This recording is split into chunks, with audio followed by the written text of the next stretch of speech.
we've got an excellent 3:30 slate. I'm like so excited for these 3:30 games. And probably the best 3:30 game we're gonna get. We got number 3 Georgia, who's 7-1. Trevor number 16 Ole Miss, who's 7-2. Georgia favored by 2.5 points on ABC.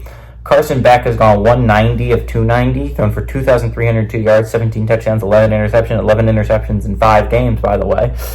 Trevor Etienne has had 89 carries for 453 yards and 7 touchdowns, and Arian Smith has had 31 catches for 503 yards and 3 touchdowns. Jackson Dart has gone 198 at 276, thrown for 3,210 yards. 21? I think 21. I have really bad writing, guys. And touchdowns to 3 interceptions.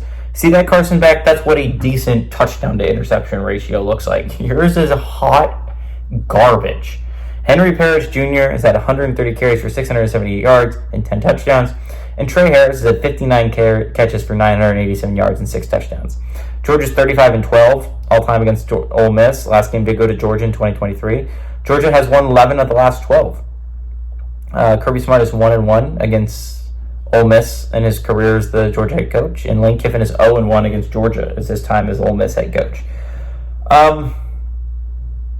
Georgia sucks. I think anyone who's watched Georgia should be able to admit that. It's not a good football team. It's just not. I said it before last week, and I'm honestly even more confident that even if they didn't lose to Florida, Georgia will not be one of the 12 teams in the college football playoff. Mark it now. Georgia sucks.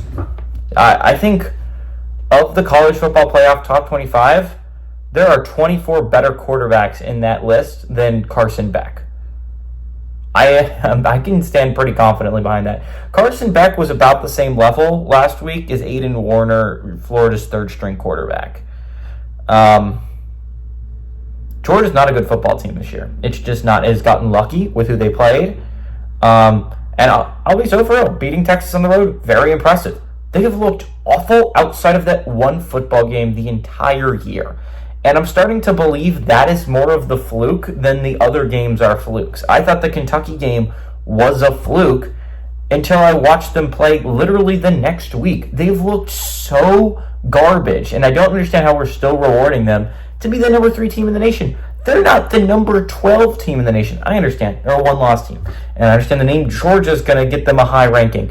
But the fact they are ranked above an undefeated Miami, they are ranked above an undefeated Indiana, an undefeated BYU is abysmal. At least they're behind Ohio State. I can take solace in that because Ohio State is a significantly better football team.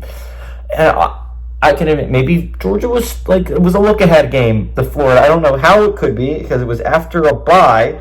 But maybe they were looking ahead to this Ole Miss game because it's a big game against Ole Miss. Ole Miss is, I would say, out right now. They're going to need some help to, I think, get back into this thing. But here's something that can help them. A win against Georgia would be big. It would immediately put you above Georgia in this 2-loss conversation. Unfortunately for you, you have two-loss teams ahead of you already.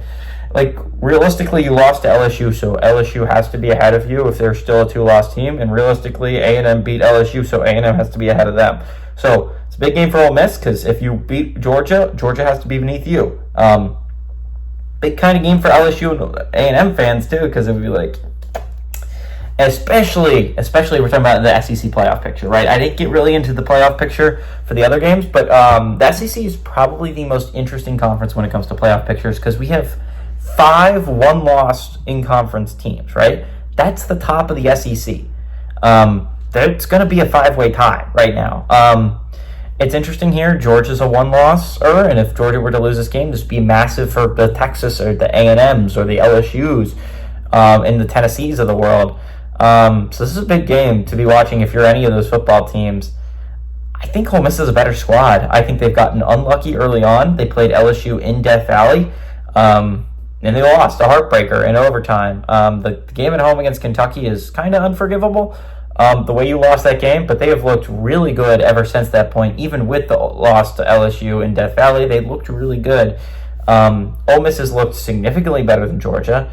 And I've said this before, and maybe it'll come to bite me in the butt, but again, I don't think Georgia will be one of the top 12 teams making the playoffs. I like Ole Miss to win, and I like Ole Miss to pull off the upset at home and beat number 3 Georgia.